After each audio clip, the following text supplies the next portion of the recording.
All right. Well, good afternoon, everyone, and welcome to today's Room Packed webinar. We're so glad that you could join us.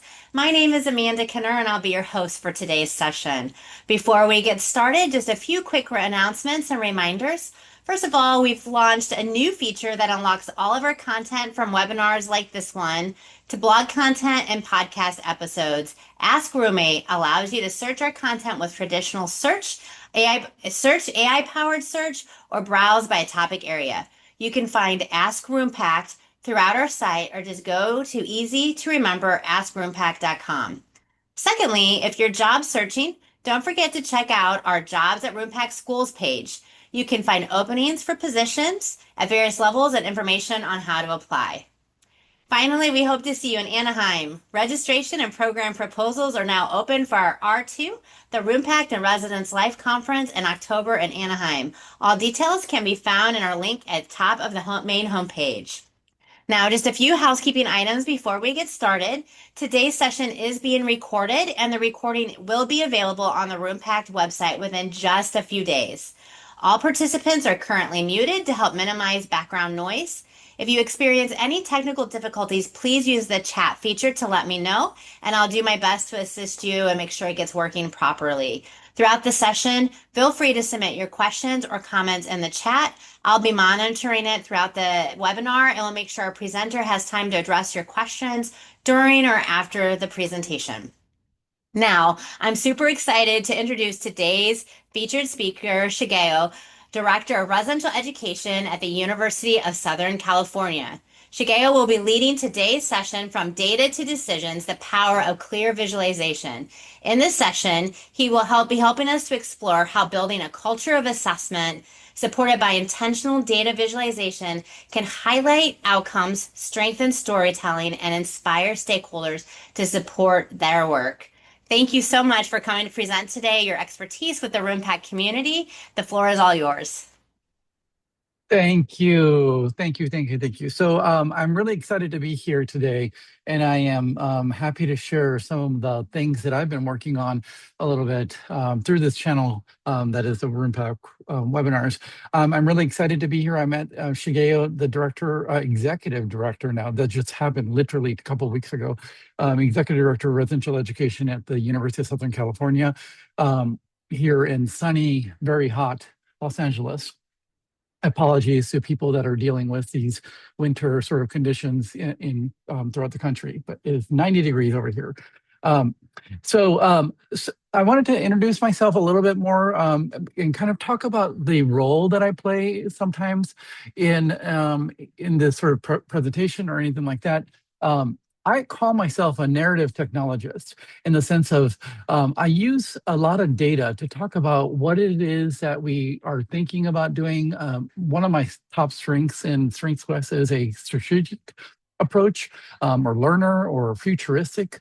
So a lot of these things that I think about are coming out in this way, and I use a lot of data to think about that. I also use a lot of art forms or pictures or digital demonstrations to be able to sort of talk about what I do and kind of build things out a little bit more. Probably my background is slightly in graphic design, so that probably comes out a little bit more in a far more intentional way. And I like telling stories. That's where the narrative technologist comes in. I love to convert these data's art pieces into stories and figure out why or how we can improve lives on campus.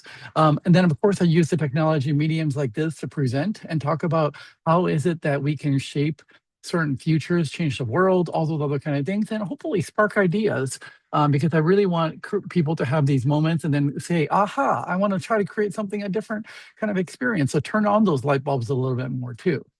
The presentation that I'm about to do is separated into 6 chapters, and it talks slowly into what is data, what is visualization, and how we can apply certain things to learning. And I'll share some examples here at USC and general examples.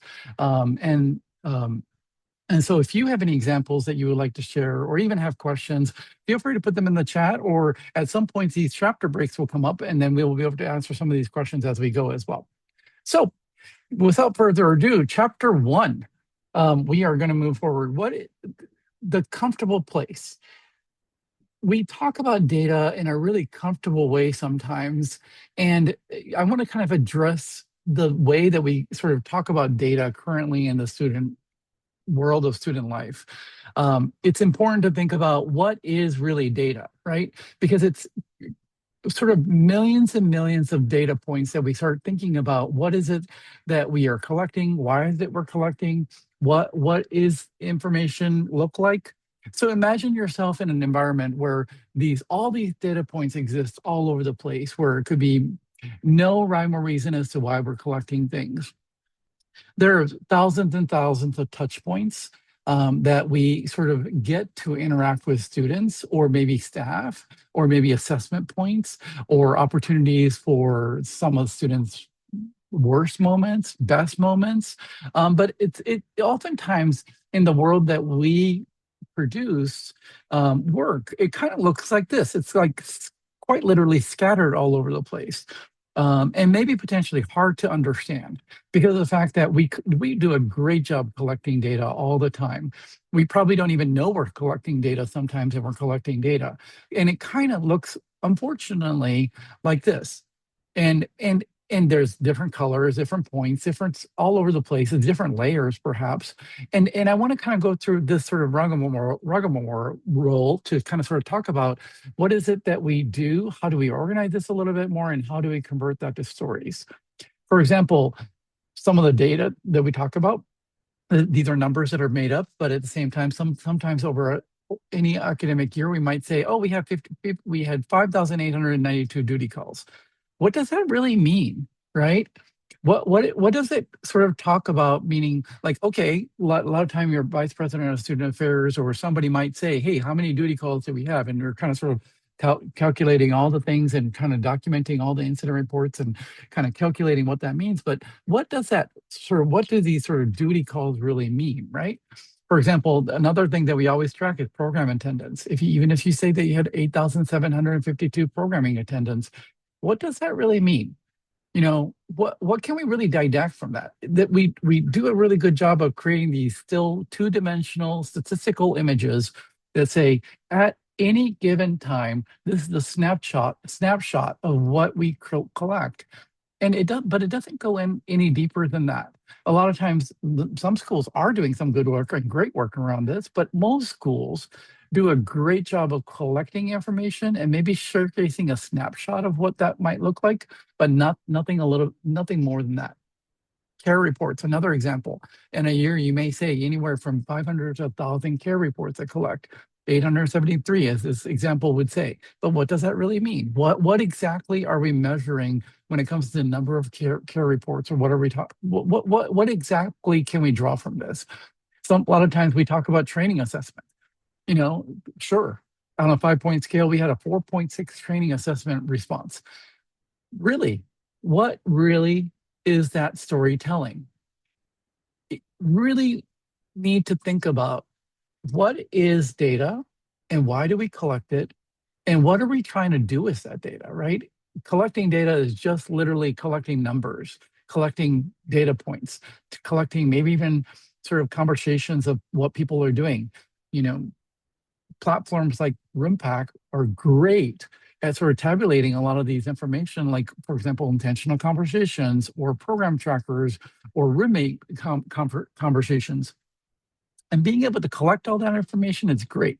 But what are you really doing with that? And in fact, if you're not doing anything with that, what is it that now we might need to think about? Because what is the responsibility of collecting the data and not being able to do anything from it? So let's think about all these data points that we're collecting today and over the next hour or so to talk about what we could potentially do with all that information and talk about how we're going to share some of these stories. So for example, one of the examples here is this is what we do at RA, USC. Here's our RA programs tracking the number of attendance and number of programs that we have. But listen, if somebody just presented sort of like slides like this or even Excel charts like this is an all too familiar story that we often have. It doesn't do anything for us other than the fact that you could say, oh, okay, New North, which is one of our residential colleges, had 168 students, I'm sorry, 373 students attending this Paul's programs. Well, Really, what does that mean, right? In comparison, McCarthy had 1704 students participating in programs, but really, what does that mean, right? Our brains aren't designed to process raw tables that correctly. So, in order for us to sort of create a storyline behind it, this is where the data visualization comes in. We really need to think about how do we convert some of our everyday mundane data charts and convert them into stories or even visual charts so that people can understand and you can intentionally tell a story that's far more powerful to be able to sort of convince your supervisors, convince your campus partners, convince your students, RAs, to say, hey, what you're doing is mattering, and to be able to sort of like demonstrate the value that residential education or residence life is having on our student experiences. So that is where our chapter one ends. Let's talk about the data and the importance of it, but let's take it to chapter two. I am also not monitoring the chats, so if anybody does have a question, feel free to pop it in. I'm happy to do that anytime you would like. So chapter two is a sunken place, right? This is a little bit of a homage to the Get Out movie a little bit. So let's go down deep into the sunken place and think about what is it that our data ends up doing if it's in these Excel charts. We're collecting so much information. For example, some of the information that we would collect: entry swipes, training assessments, program locations, where did it happen, attendance, formal assessments, vandalism, intentional conversation, room changes, mini assessments, program spending, incident reports, medical transports, training attendance, duty calls, case sensitivity or severity, conduct cases, care reports, unique attendance. The list goes on and on and on. Roommate conflicts, newsletter open rates, housing retention rates, student leader applications, dining swipes. I mean, talk about every little point that a student is navigating campus life. We are collecting information. It's living so many places at so many times, whether it's Roompact, Maxient, Advocate, internal websites, internal dashboards, internal data, swipe records, whatever that may look like, you're collecting data all the time. When you're having a one-to-one conversation with your RA, the RA talking about all the things that they're doing, that is data. It's quantitative, but nonetheless, it's data that you're collecting all the time in order to be an effective supervisor. How are you running your staff meetings? How are you running your student staff leadership one-to-one meetings? Everything that we're doing is data, but we're not doing a great job of converting it. So let's go back to this RA program data a little bit more, right? I'm going to show you an example of how some of this data just sinks into that sunken place, and talks about why you get stuck in this place, because the data that you end up sharing ends up hiding behind numbers, and you will not be able to sort of tell a story in an intentional way.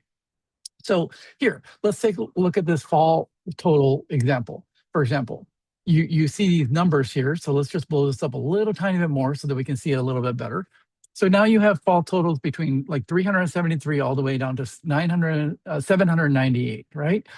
And so that means if you total all those things up, it's 10,833.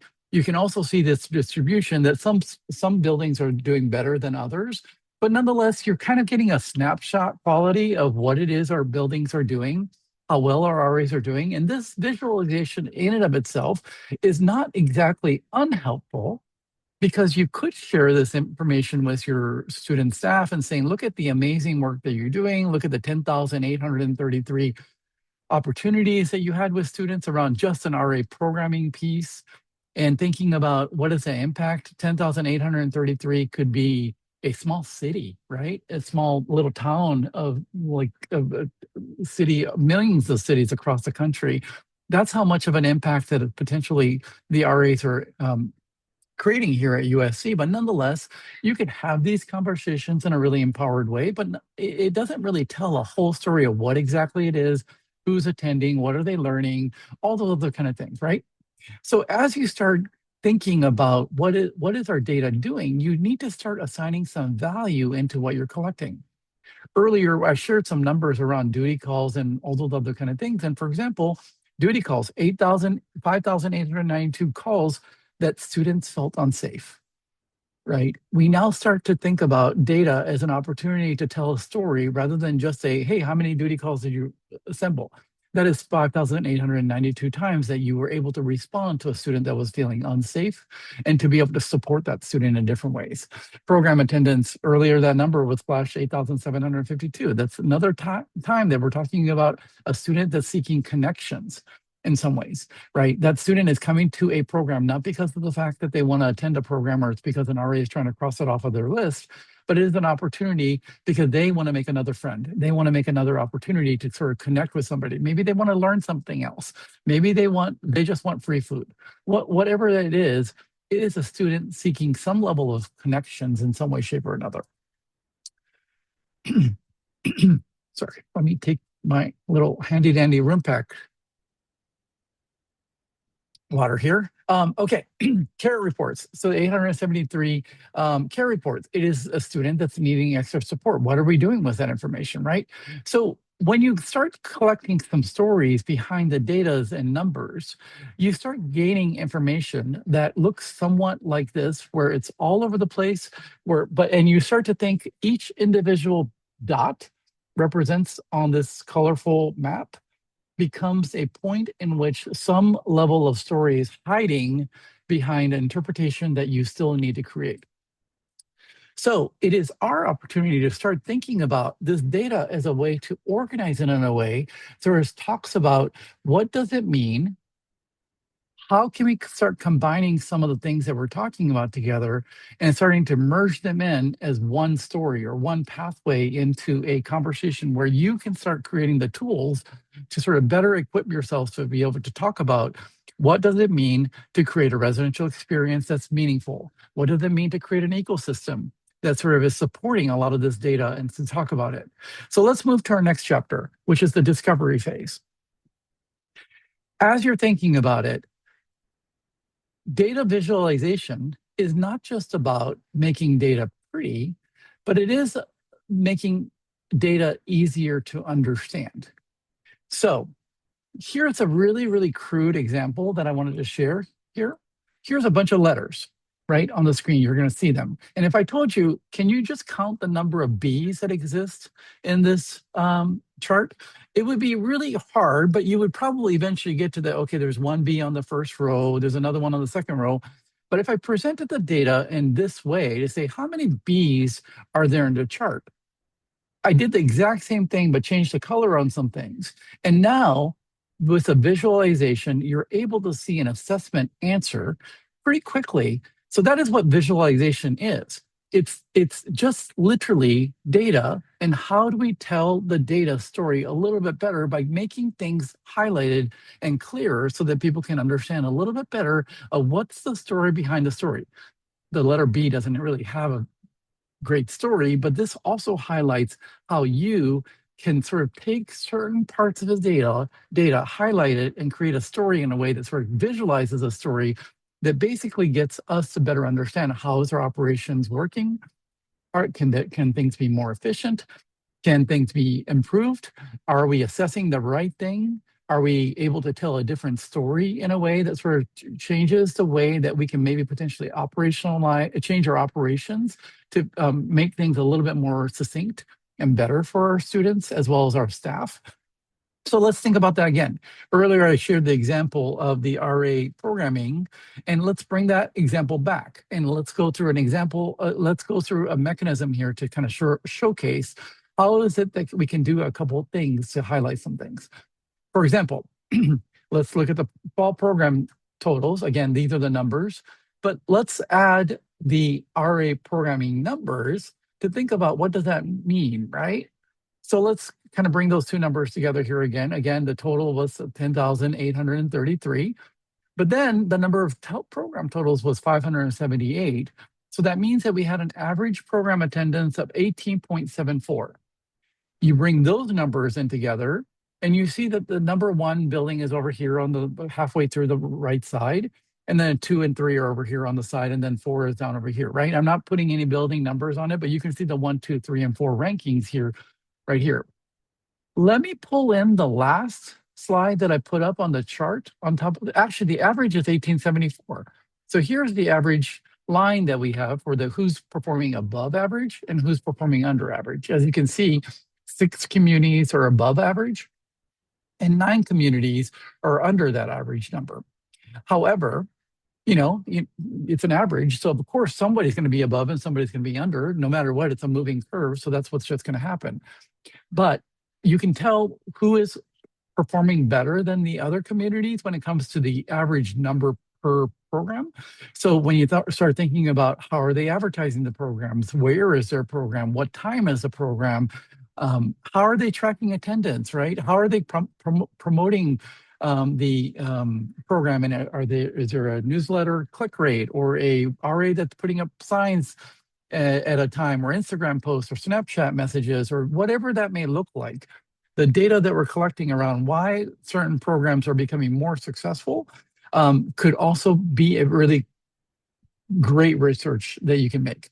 Also, here's another thing. Could these buildings that have higher number attendance, could that mean that they're lacking community connections and they're seeking RA programs as a mechanism to connect with other people or not? Now you start asking some questions about like the discovery, about what are we trying to discover with certain data that were presented. Let's add another element to this graph. Earlier, I talked about the program attendance. If you can see, the number one program attendance, when you average it out to the number of people that are coming, it's actually number 3 when it comes to the average program attendance. If you just take the number of program attendees and just simply repeat that, the efficiency of the teams of bringing people, or maybe even, I'm not a huge person that harps on numbers that much, meaning like I strongly believe that an RA that only has 1 student attending their programs is just as important as 20 people attending their programs. However, when you think about, as we start thinking about the steward of, budgets are getting tighter, and we're thinking about what is the greater impact about how we're making our dollars go a little bit further, because budgets really need to be justified and kind of sort of valued around why we're spending where we're spending. These kind of conversations and saying the number of students attending programs for the dollars that we're spending is far outweighing the conversations around what are they learning, or all those other kind of things right now at this current state of this university. So when you think about the number 4 right here on the right-hand side, they're really having a higher average with a really, really, really small number of student attending programs, meaning there are 17 programs and 409. So that means that they're having a lot of students show up to their programs without having like a great number of programs, right? Their problem is the number of programs. If they were to increase the number of programs, their attendance would immediately skyrocket, because of the fact that per program attendance is pretty high. So maybe start thinking about how are they advertising? What locations are they doing these programs? You start thinking about these visualizations as ways to prove what exactly is happening, and how do we sort of retell that story or recalibrate other stories to figure out how do we fit that mechanism. We just talked about all these areas that we're thinking about. And when you're thinking about RA programming, I only use attendance at programming, or the number of programs.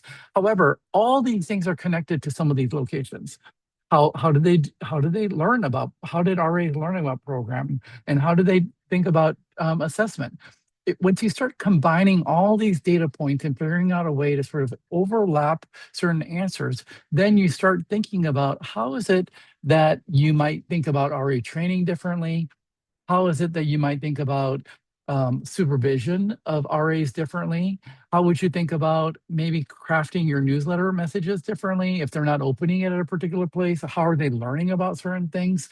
You start digitizing and sort of thinking about data as entry points into students' conversations, but also entry points into your way of thinking about your department's efficiencies as well. So start thinking about this from a perspective that data plus context plus the human experience becomes a story, right? And so if you start sort of multiplying a lot of the scopes of what you're talking about, what you do is get this beautiful equation that you will be able to replicate a lot of these efforts that you're making, and it's making it much more efficient in a way that sort of like consumes a little less energy all the time. Instead of always having a narrative that student staff are always tired, or student staff are always not following instructions, or our RDs are always sort of like overwhelmed with a lot of things. You can start to think about what are they overwhelmed with? Why are they tired? What is going on with our department in some ways and creating these deficiencies? And I only used RA program as one mechanism to do that. There are so many ways to do this, and I'll go over some examples of how we can kind of move forward with this process. So chapter 4, let's climb up a little bit higher on this. Um,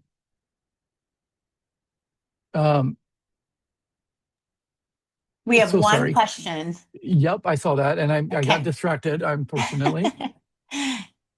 You may get to this, but where do we get the time to fit this in? Or how do we build it into our routine so it's not more work, but just a part of what we do? Yeah, that's a great question. And thank you, Paul, for that question. Later on, I do talk about that we need to create a culture of assessment and create a space to be able to do that. But it's not easy, right? Kind of similar to, I recently started Duolingo, and I am in a 100-day streak or so, and it is taking a little bit of time for me to get to that place of like level 5 or level 6 or level 7 of the language that I'm learning. Assessment or culture of sort of data review is also another language, right? It's a visibility it's a data visualization language that you need to learn how to speak. If you think that you need to be able to sort of learn that and creating a culture around that, you have to make time and figure out a way to do that and change the way that you're working on some things, because it's not going to come overnight.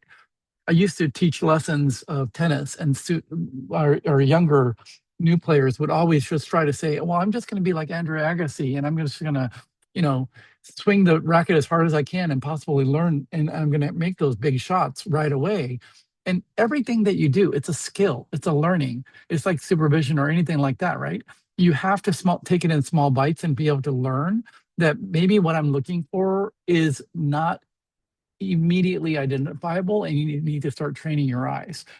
I'll get to that in a little second. So Paul, I'll come back to that question a little bit more too. But at the same time, I want to make sure that um, I leave space to be able to say, this isn't immediate, this is not easy, and you have to set aside to take time to learn that. And it's also on me, people like me that are directors or executive directors around the country, to say, hey, staff, let's think about engaging in this conversation so we can lean into that and create a culture around assessment, and creating a culture that is normal or expected or part of the performance evaluation, and kind of understanding that it's incorporated into the world where we can create space for that to be okay with. So as we talk about the climb, I want to make sure that we talk about how we're going to build on this experience and kind of grow into it. So, oops. So one of the things that we need to think about is, what is your model and what's working for you? For example, we have schools that are in the curricular model, schools are in the programming model. At USC, we used a little bit of a hybrid. We have intentional conversations, but we have programs, and we don't necessarily use a curricular model to approach certain things.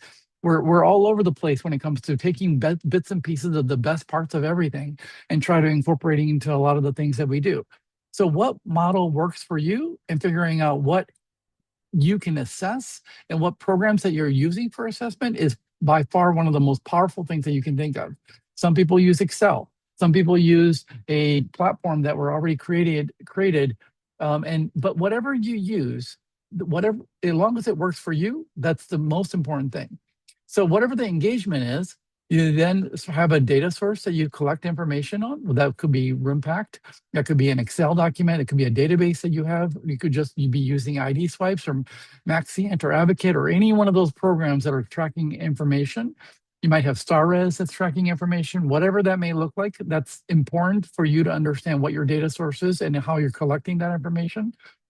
And then you process the data and think about where is it going? What is it? It's creating a chart, right? In some ways to understand, is it an Excel download, whatever you're getting, to kind of sort of talk about that. And then you start looking at an analysis and thinking about, well, what does that data mean? There's something there. This is the day when I used to think about, like back in my grad school days, when I would dump Excel charts into a SPSS or a mini tab and think about what are the p values coming out on this one, and say p equals negative, 0.006 or 3 meant that it was somewhat significant, right? So at the same time, I'm looking for those values, or looking for some correlations to thinking about, well, what could this be something?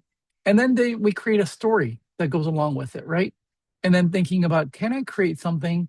And then if so, can I visualize it and create a sort of example that's easier for people to understand, because just presenting data might not work, but creating a data narrative or a visual narrative, now that is becoming a little bit more powerful, and it becomes a marketing strategy for your part to be able to tell that story.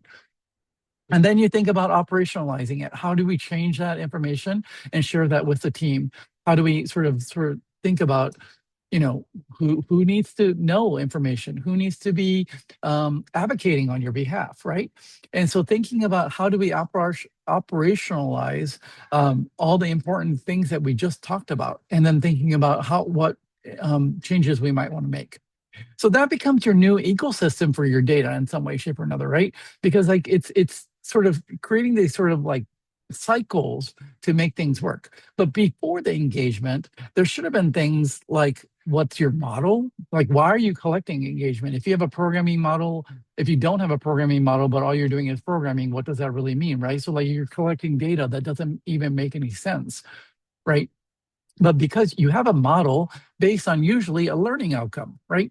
Students will be able to blank. And that's why you build your models around certain things. So you create this data ecosystem as to why you're doing what you're doing is mattering. And then you kind of create these sort of cycles that really, really kind of combined a lot of the things that we're just talking about, and then turning them through a system to kind of sort of repeat itself over and over and over. And then hopefully once you operationalize some things, you kind of create into learning outcomes, and you kind of sort of reevaluating, are people learning from those learning outcomes? Like if we were going to say, here's an example. If you say one of your learning outcomes is students will feel safe on campus, and you want to know if students really truly did feel safe on campus, or creating opportunities for students to feel safe on campus, we want to be able to assess some of these things, right? And let me walk you through the process of maybe even data visualizing this, and see if we can make this work. So here's that ecosystem again, right? So let's think about this process and work it through and see what happens, right? Let's think about this.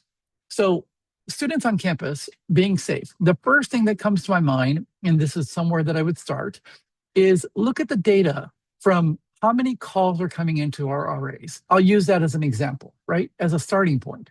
Because earlier the question was, how do you create time to do that? Well, you have to find a starting point and chew off little tiny pieces at a time, to thinking about how did that impact things? What questions did that come up with? How many more answers can I come up with? So let's just take a look at the RA calls for the fall.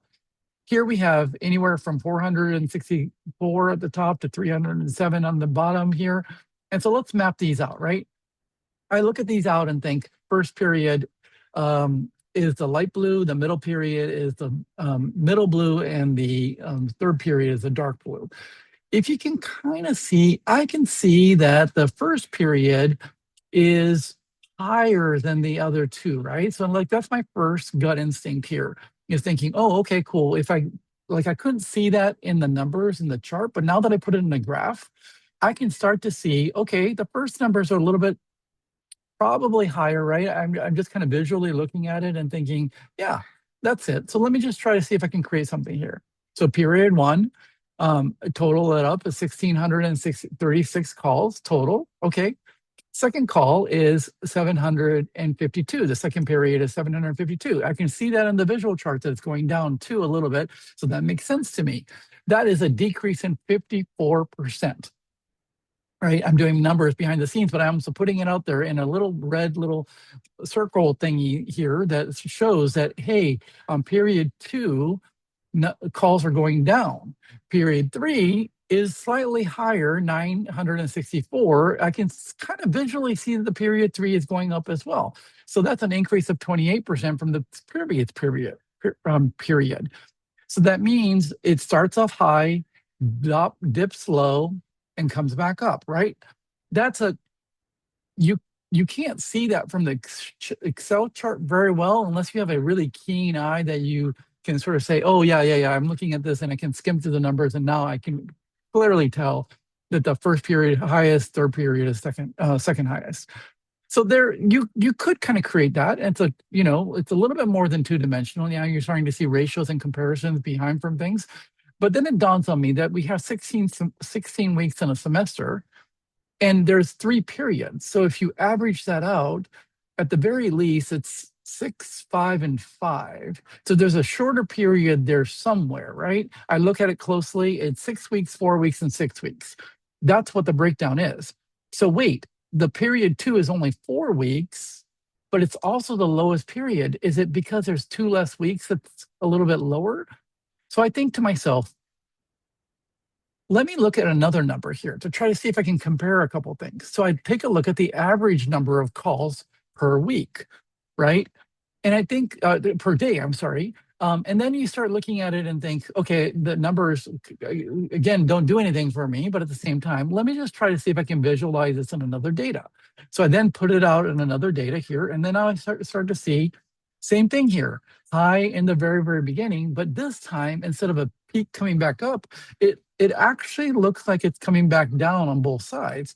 So I think about RA average calls per day, and I think period 1, 2.6 calls per day per area. So each building is getting about 2.6 calls every day. In the second period, there's about 1.8 calls per day, and that is a decrease in 30%, right? And then I think about the period 3 per day, and now we're talking about another 30% decrease. So initially, when I was thinking calls were actually high and then got really low and then came back up, that data, that information story behind the story did not appear to be correct story that I was going to tell because I wasn't looking at all the combinations of data. Again, earlier I talked about visualization is not just making data pretty, but telling the story that really matters and how do we sort of implement some of these things. Now, if you told RAs in your first 6 weeks, you're going to receive anywhere between 2 to 3 calls per night, but in the next 10 weeks after that, it's going to start dropping down slowly. So the most effort that you're going to be making around duty in the early parts is making the connection to the early parts, intentional conversations, programs, those kind of things are extraordinarily important because that's going to have an impact on your duty calls. Because early on, these are some things that really, if you work hard, you can sort of ease up a little bit later. Maybe your staffing structure start to change. I'll get to that in a second. But just looking at the average calls per day just suddenly changes the conversation about what the duty calls really did. So here's that learning outcome again. Here's that chart that we just created, average calls per day, or is that you start off at 2.6, but it slowly starts dropping down 30% at a time by every assessment period that you go. And then you start thinking about at RA training, are we communicating with this to our RAs saying, hey, this is the structure, anticipate impacts. The best, this is a little bit of a crude example, but when we do active shooter training, it's all in the preparation, right? Like know where your exits are, know where you might sort of run to. If you talk about this at RA training, saying, hey, this is the busiest time of there's going to be one-offs and you're going to obviously have some ups and downs throughout the semester. However, over average, the most highest period of calls are going to happen in the first 6 weeks. We all kind of anecdotally know this, but if we can visually represent it in a way that RAs can understand walking away from training and learning that, hey, if I work really hard in the first 6 weeks, the rest of it starts to get a little bit easier. Maybe this will start contributing towards my burnout rather than feeling like in my first 6 weeks, I just burnt out. In the next 10 weeks, I just don't know how to respond anymore. We see this all the time around college campuses that the first 6 weeks makes or breaks an RA's experience. And so now you're talking about, is this information communicated in the RA training assessment? Can we show that this was information that was retained or not, right? And then also thinking about RA duty hours. Is this coverage adequate? What if you put 3 RAs on duty from the first 2 weeks And then the next 10 weeks, you only had one, right? Do you build a schedule in reference to what you're kind of seeing when it comes to the number of calls? So let's think about that, right? Like if you're talking about this as a one singular fall 2025, but suddenly you do this over and over and over and fall 2024, fall 23, 22, and you start putting all four of those together or whatever, however many you say you have together, and you start to see, wait a minute, on period two, on fall 25 to 22, you're starting to see anywhere between 30% jump to 26% down, or 31 to 26% down. And in period three, pretty much 26 to 30%, but it is very consistent. Now your story is becoming powerful. Is because now you're starting to see years and years of data compiled on top of each other and stories telling stories on top of stories, right? Now you're starting to see that not only just one story is true, four stories is true. Now you have something that you can take to somebody and say, hey, listen, I really do want to change the structure of how RAs are on duty, or I think we need to train our RAs a little bit differently because of the fact that now we're starting to see a consistent way to sort of evaluate and also make our operations far more efficient. I'm just doing this using duty calls. I'm not even using incident reports filed, care reports filed, or any how many roommate conflicts that they're responding to or anything like that. I'm when it comes to students feeling safe on campus, I'm only using one data point, or maybe two if you want to use the day calls per days, but I'm taking a data set and converting them into visuals to powerfully tell us exactly where and how we can respond to certain things. And so now you're operationalizing, like kind of what we were talking about. You went from visual to now operationalize and say, do we need to reevaluate how we do this? One thing that I've always known, and I've been working in the field for 25 years, if it's a structure that's working, two RAs on duty anywhere from Thursday to Sunday and Monday, Tuesday, Wednesday, it's one RA. No questions asked. That's just what we do. But why? Why is it different? Why is it not different the first 6 weeks? We do a really good job of putting extra people on duty for Halloween or those kind of things, but that's because we know Halloween is busy. If we know certain days are busy and certain days are not, maybe home football games, whatever it may be, but now we have data to prove it. And not only do we have data to prove it, we have a story behind the visuals that we can use to prove what we're doing. And that's just with students feeling on campus and one learning outcome that's using all these mechanisms. I just told you that I use duty calls and only duty calls, but here are all the points that you could have used to think about how students are feeling safe on campus. So, that's just, how you could have used care reports, how many care reports per day, per week. You could have used roommate conflicts per day, per week. How are they resolved? How many are resolved? And then also you could have used medical transports, right? What kind of transports are happening? What times do they happen? Any specific kind of communities are impacted harder than the others? All these things are true when it comes to that singular learning outcome that I could have taken any pathway to figure out. But at the same time, you could have created a visual to demonstrate exactly what was happening. You could have overlaid it with a campus map, whatever that looks like. But you could have created something to create a story behind that to better understand what is going on. That's just with one learning outcome. There are multiple learning outcomes usually, right? And so now you start thinking about the level of how you can tell these stories in a powerful way and how you might be able to design certain things to make it happen. Let's move to the next chapter here. Let's think about the rise of how do we think about then now that we have this data, what do we do? Right. And now that we have the story, now that we have this opportunity to think about what is it that we just did and think about what we do. Here's the ecosystem. Here's the ecosystem. And then here is all the points in which I said that I would collect data. Let's think about all the places that you might be collecting data in, right? You might be collecting data in RoomPact. You might be using Power BI. You might be taking Tableau. You might be taking Excel charts. You can take any of the creative suites around Apple products, anything that you're using, all those locations are places that you want to store data and create data and publish data and tell your story, because those are powerful experiences to be able to sort of create that. One thing that we've done at USC, and this is where I'll show some things. We've created a residential impact dashboard. This is a printed report that we create every single assessment cycle. And if you can see, this is period one, lovely picture in the front with our students. But we've created these dashboards that think about, and we print these and share them with our RAs to think about what are they doing? How many people are attending your programs? How many people are coming? Not because the snapshots are information that's important. Earlier I talked about we need to go a little bit deeper. But when it comes to the reflecting the experiences of what are the RAs doing and how is it contributing to the department, we can share these things. We can talk about, how much money we're spending on the programming. What is it costing per program or per attendee? And we can start getting into this place where we're talking about how our sort of intentional conversations, which we call Trojan talks, what is the completion rate? What are they what are the conversations that are happening? How many conversations are happening?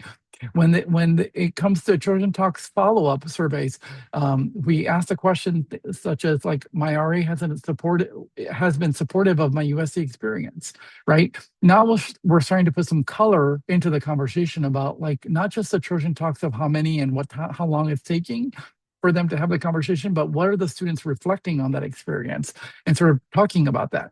We talk about supervision, advising, RA training, bulletin boards, and then we also talk about emergency response and care and Res Life late night projects and all sorts of things that we work on. I'm so sorry.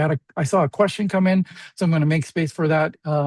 If somebody could read that question to me, that would be great.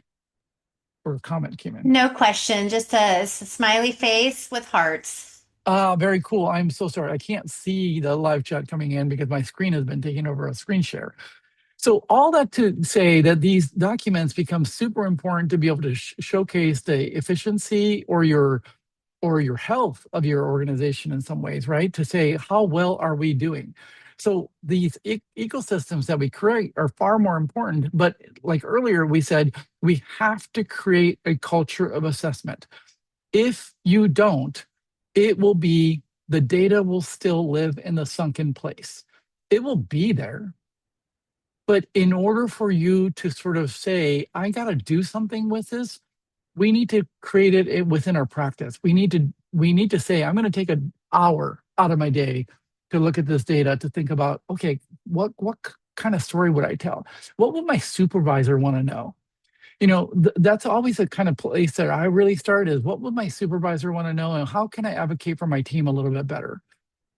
And so I think about this, and I've always thought about this my entire career in some ways, about like, how do I create a culture of assessment? Why the person with the best data wins is something that we always hear in student life. And I want to be able to sort of talk about this culture of assessment that you create, or you seek others to create in many ways to help creating a community. RAs can help with this, right? They're collecting data all the time, and maybe you can have these conversations about, what do you want to see? How do you want your RA experience to be reflected? What would be helpful for you to be motivated at your job, right? Do you want to see, because a lot of times we talk about these positions being super thankless. Well, does it have to be, right? That's my biggest question. Is we always talk about student affairs as such a lonely place, and you don't get paid enough to do what we do. Well, let's talk about that, right? Let's compensate people with different ways in which their recognition or their work can be really reflected, because nothing is more important than us feeling like we're important. Then we visualize some of these stories and kind of create a narrative that works for us in some ways in a powerful way. And then also with that narrative, how do we make sure that leadership decisions are being made based on the decisions that, or the demonstration or the visual information that we provide? And very lastly, I wanted to talk conclusion-wise, we talk about these data points that is extraordinarily important, right? They're scattered images, but each one of these points has a story behind them. It's a person that needed help. It's a person that needed a connection. The person that wanted to sort of step up and become a leader. A person that wanted to be heard, right? Maybe it's a person that met their best friend because they had one of the biggest experiences at their RA program, or maybe it was an RA that met another RA that became life partners, right? All those stories are right behind those little tiny dots. It is our job to organize it in a way that sort of talks about um, what happened, right? Data is what tells us what happened. And these dots really talk to us about opportunities in which all these things happen. But visualization starts to show us some patterns so that we can identify what's working, what kind of trends are we seeing, are there opportunities to change, are there ways to make things efficient, or if patterns are negative, we have an opportunity to lean into it and say, let's fix some things, or let's at least talk about it, right? To figure out a way to sort of make sure that our trends can either be stopped or increased, depending on if they're good trends. We need to figure out a way to make that better. And then the storytelling helps us understand why it matters. It goes right back to that learning outcome that we talk about. We say that our students want to be safe. We want our students to be safe. Can they be? Can they get a sense of safety? Can they get a sense of them feeling safe?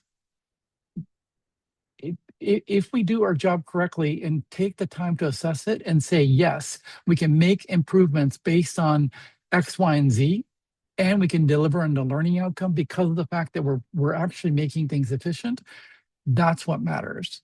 And so it's not just about data, it's not just about visualization, but when you combine both of those together and start creating stories, it really does change what we do and why it matters. And so with that, I wanted to conclude in saying thank you so much. I really appreciate the time that you were able to spend with me. And I wanted to open our conversation up for any questions. Hopefully you enjoyed spending time this afternoon with me.